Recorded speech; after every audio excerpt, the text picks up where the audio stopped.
परिवर्तन। एक राजा था जिसका नाम उदय प्रताप था। उसके राज्य में सभी सुखी थे। राज का कामकाज भी ऐशो आराम से चल रहा था। राजा के नैतिक गुणों के कारण प्रजा भी बहुत प्रसन्न थी। वहाँ की आर्थिक व्यवस्था भी काफी दुरुस्त थी। इस प्रकार हर क्षेत्र में राजा का प्रभाव अच्छा था। इतने सुखों के बाद भी राजा अत्यंत दुखी रहता था, क्योंकि उसकी कोई संतान नहीं थी। यह गम उसे अंदर ही अंदर सताती रहती थी। प्रजा को भी इस बात का बहुत दुख था। पर कई वर्षों के बाद राजा की यह मुराद पूरी हुई और उसे एक पुत्र की प्राप्ति हुई। पूरे नगर में कई दिनों तक जश्न मना। नागरिकों को राजमहल में दावत दी गई। राजा की इस खुशी में प्रजा भी झूम रही थी। समय बीतता जा रहा था। राजकुमार का नाम वीरसेन रखा गया। पूजा पाठ एवं लंबे इंतजार के बाद राजा को संतान प्राप्ति हुई थी, इसलिए उसे बड़े लाड़ प्यार से रखता था। लेकिन अधिक लाड़ प्यार से ने वीरसेन को बहुत बिगाड़ दिया था। बचपन में तो वीरसेन की सभी बातें दिल को लुभाती थी, पर बड़े होते होते यही बातें बदतमीजी लगने लगती थी। वीरसेन बहुत ज्यादा जिद्दी हो गया था तथा उसके मन में अहंकार आ गया था कि वह एक राजकुमार है। वो चाहता था कि प्रजा सदैव उसकी जय जयकार करे, उसकी प्रशंसा करे।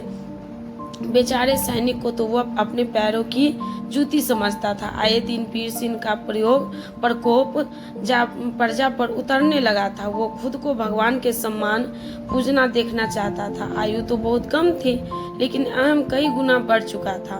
वीरसेन के इस व्यवहार से सभी बहुत दुखी थे। प्रजा आए दिन दरबार में वीरसेन की शिकायत लेकर आती थी, जिसके कारण राजा का सिर लज्जा से झुक जाती थी। यह एक गंभीर विषय बन चुका था।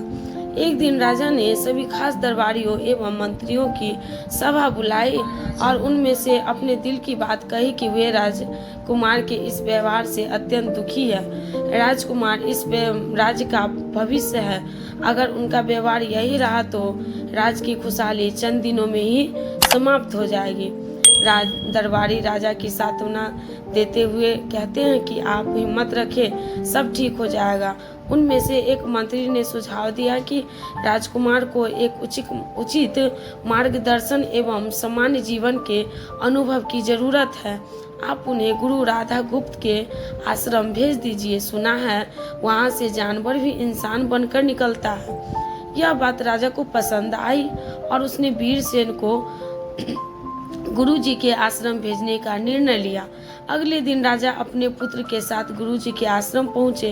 राजा ने गुरु राधा गुप्त के साथ अकेले में बात की और वीरसेन के विषय में सारी बातें कही। गुरुजी ने राजा की आश्वस्त किया हुए जब अगली बार अपने पुत्र से मिलेंगे तब उन्हें गर्व महसूस होंगे। गुरुजी के ऐसे शब्द सुनकर राजा को शांति महसूस हुई। वे सहर्ष अपने पुत्र को आश्रम में छोड़कर राजमहल लौट गया। अगले दिन सुबह गुरु के खास चेले द्वारा वीरसेन को भिक्षा मांगकर खाने को कहा गया, जिसे सुनकर वीरसेन ने साफ इनकार कर दिया। चेले ने उसे कह दिया कि अगर पेट भरना है तो भिक्षा मांगनी होगी और भिक्षा का समय शाम तक ही है, अन्यथा भूखा रहना पड़ेगा। वीरसेन ने अपनी अकड़ में चेले की बात नहीं मानी और शाम होते होते उसे भूख लगने लगी, लेकिन उसे खाने को नहीं मिला। दूसरे दिन उसने भिक्षा मांगना शुरू किया।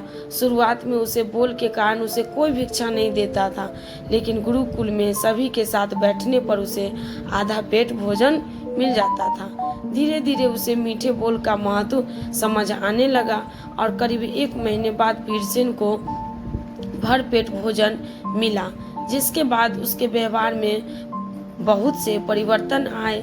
इसी कारण गुरुकुल के कठोर नियमों द्वारा राजकुमार में बहुत से परिवर्तन हुए, जिसे राधा गुप्त जी भी समझ रहे थे। एक दिन राधा गुप्त जी ने वीरसेन को अपने साथ सुबह सवेरे सैर पर चलने कहा। दोनों सैर पर निकल गए। रास्ते भर कई बातें होती रही। गुरुजी ने वीरसेन से कहा कि तुम बहुत बुद्धिमान हो और तुम में बहुत अधिक ऊर्जा है जिसका तुम्हें सही दिशा में उपयोग करना चाहिए। दोनों चलते चलते एक सुंदर बाग में पहुंच गए जहां बहुत सुंदर सुंदर फूल लगे हुए थे जिसमें बाग महक रहा था। गुरुजी ने वीरसेन को बाग से पूजा के लिए गुलाब के फूल तोड़ने को कहा। वीरसेन झट से सुंदर सुंदर गुलाब फूल तोड़ लाया और अपने गुरु के सामने रख दिए। जब गुरुजी ने उसे नीम के पत्ते तोड़कर लाने को कहा, वीरसेन वो भी ले आया। अब गुरुजी ने एक गुलाब सूंघने दिया और कहा, बताओ कैसा लगता है। वीरसेन ने गुलाब सूंघा और गुलाब की बहुत तारीफ की। फिर गुरुजी उसे नीम के पत्ते चखकर उसके बारे में कहने को कहा। जैसे ही वीरसेन ने नीम के पत्ते खाए उसका मुंह कड़वा हो गया और उसकी बहुत निंदा की और इधर उधर पीने का पानी ढूंढने लगा। वीरसेन के यह दशा देख गुरुजी मुस्कुरा रहे थे। पानी पीने के बाद वीरसेन को राहत मिली। फिर उसने गुरुजी से हंसने का कारण पूछा। तब गुरुजी ने उससे कहा कि जब तुमने गुलाब का फूल सूंघा तो तुम्हें उसकी खुशबू बहुत अच्छी लगी और तुमने उसकी तारीफ की, लेकिन जब तुमने नीम की पत्तियां खाई तो तुम्हें कड़वी लगी और उसमें थूक दिया और उसकी निंदा भी की।